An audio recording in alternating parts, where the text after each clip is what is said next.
The image of oil tankers and shipping containers blocking this bridge on the Colombian border has become the symbol of the standoff for control of Venezuela. President Nicolas Maduro remains firm in his opposition to allowing the food and medical supplies from the United States into his country. But the reality of the border is more complex than the blocking of a single bridge. Every night at 8 o'clock, the last Venezuelans hastily make their way home over 2 other bridges in the city of Cucuta. They're open to foot traffic during the day, and as they shut down at night, trucks filled with products appear. What do you carry? Azúcar. Sugar is the answer. Last September, Venezuela halted exports to Colombia but kept importing much-needed goods. Shipping agents say the Venezuelan government uses cooperatives to buy food from Colombia and then distributes it in food boxes for the poor. We've counted 10 trucks lining up on this bridge alone. They carry food, medicine, soap, chemicals, among other things. And exporters tell us that on a single night, as many goods can enter into Venezuela as the aid being blocked here in Cucuta.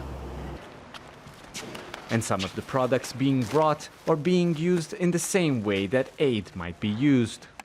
At this warehouse, we found food kits being prepared to be shipped to an independent organization quietly providing aid inside Venezuela. Exporter Jazeera Sarmiento says that the U.S. aid could also be imported legally, just like any import, but there's a reason it isn't being allowed in. I know it sounds paradoxical. They talk about a blockade, and the media shows that bridge, but on the other 2 bridges, merchandise goes through. The issue with the aid is political. We could find a foundation willing to import it, and we could do it legally. If they force it in, the Venezuelan government could argue that it's contraband and confiscate it.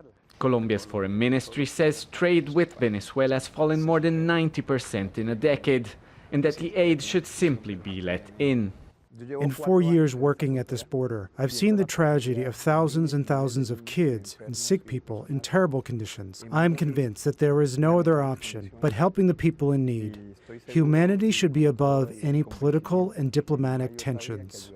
But with neither side in Venezuela appearing willing to negotiate, the aid shipment on the border will remain the flashpoint of the growing political struggle. Alessandro Rampietti, Al Jazeera, Cucuta.